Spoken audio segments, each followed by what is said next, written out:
بسم اللہ الرحمن الرحیم قال النبی صلی اللہ علیہ وسلم من صام رمضان ایمانا و احتسابا غفر له ما تقدم من ذنبہ۔ نبی پاک صلی اللہ علیہ وسلم نے ارشاد فرمایا کہ جو شخص ایمان اور ثواب کی نیت کے ساتھ روزے رکھتا ہے اس کے پچھلے سارے گناہ معاف ہو جاتے ہیں۔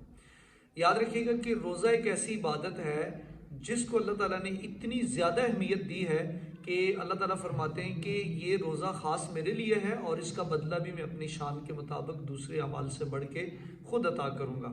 لیکن روزہ جو ہم رکھتے ہیں اس روزے کی وجہ سے ہماری زندگی میں اس روزے کی برکت سے ویسی تبدیلی بھی آنی چاہیے جو تبدیلی اللہ تعالیٰ کو مطلوب ہے۔ جیسے ہم روزے کی حالت میں صبح سحری کا وقت ختم ہونے سے لے کر مغرب تک، طلوع فجر سے مغرب تک کھانے پینے سے اور دوسرے بہت سارے کاموں سے رکتے ہیں، تو اسی طرح سے روزے کا مقصد یہ ہے کہ ہم پھر رمضان کے بعد عام دنوں میں بھی ان کاموں سے رک جائیں۔ روزہ ایک پریکٹس ہے۔ جیسے آپ دیکھتے ہیں کہ کوئی بھی میچ کھیلنے سے پہلے پلیئر جو ہے وہ بہت زیادہ محنت کرتا ہے، پریکٹس کرتا ہے۔ اس کا مقصد یہ ہوتا ہے کہ اصل میچ کے دوران وہ اس کی کارکردگی بہتر ہو۔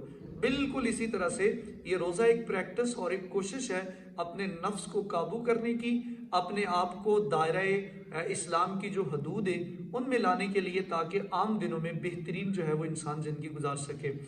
اس کے 3 عشرے ہیں۔ رمضان کے جو پہلا رحمت کا تھا، اب مغفرت کا جو عشرہ چل رہا ہے۔ سوچنا یہ ہے میں نے اور آپ نے کہ کیا یہ جو 16 اور 17 روزے ہم نے رکھے ہیں، ان روزوں کے رکھنے کے بعد کیا ہمارا نفس قابو میں آ چکا ہے؟ کیا ہم جس طرح کھانے پینے سے رکے ہیں ایسے ہی ہماری زبان پر جو غیبت تھی، دوسروں کے لیے برائی آتی تھی، ہم اس کا سخت استعمال کرتے تھے، کیا ہم اس سے باز آ چکے ہیں یا نہیں؟ کیا ان 15-16 روزے رکھنے کے بعد ہمارے کان نے غیبت سننے سے انکار کیا ہے یا نہیں؟ کیا 15-16 روزے رکھنے کے بعد، رمضان کی اتنی عادی پریکٹس کرنے کے بعد، ہمارے دل کے اندر جو حسد، کینہ، بغض، نفرت اور دوسری جو روحانی اور اخلاقی بیماریاں ہیں وہ ختم ہوئی ہیں یا نہیں؟ کیا رمضان کے روزے رکھنے کے بعد ہمارے اندر بھوکا پیاسا رہنے کے بعد غریب کا احساس بیدار ہوا ہے یا نہیں؟ کیا ہم نے دوسرے لوگوں کے لیے اس طرح سے احساس اور ہمدردی کے ساتھ سوچنا شروع کیا ہے یا نہیں جس طرح اللہ ہم سے چاہتے ہیں؟ اگر یہ ساری چیزیں ہم میں آ گئی ہیں تو پھر ہمیں اپنے آپ کو مبارکباد دینی چاہیے کہ اللہ نے اس عمل کو جس کام کے لیے ہم پر فرض اور لازم کیا تھا وہ مقصد پورا ہو گیا۔ لیکن اگر اتنے سارے رمضان کے روزے رکھنے کے بعد بھی اندرونی کیفیت ویسے کی ویسے ہے اور طعنہ و تشنیع کرنا، برا بھلا کہنا اور زندگی کے دوسرے برے معاملات میں اپنے آپ کو ذرا بھی تبدیل نہ کرنا، تو پھر یاد رکھیے گا کہ روزہ روزہ نہیں ہے۔ پھر نبی پاک صلی اللہ علیہ وسلم کی وہ حدیث میرے ذہن میں آتی ہے کہ آقا علیہ السلام نے فرمایا بہت سارے روزے دار ایسے ہوں گے جن کو سوائے بھوکا پیاسا رہنے کے کچھ حاصل نہ ہوگا۔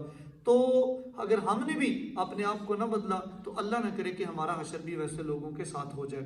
اور آخر میں یہ گزارش کروں گا کہ رمضان کے روزے صرف بھوکا پیاسا رہنے کا نام نہیں ہے، یہ اپنے نفس کی اصلاح کے ساتھ ساتھ دوسروں کے احساس کا نام ہے۔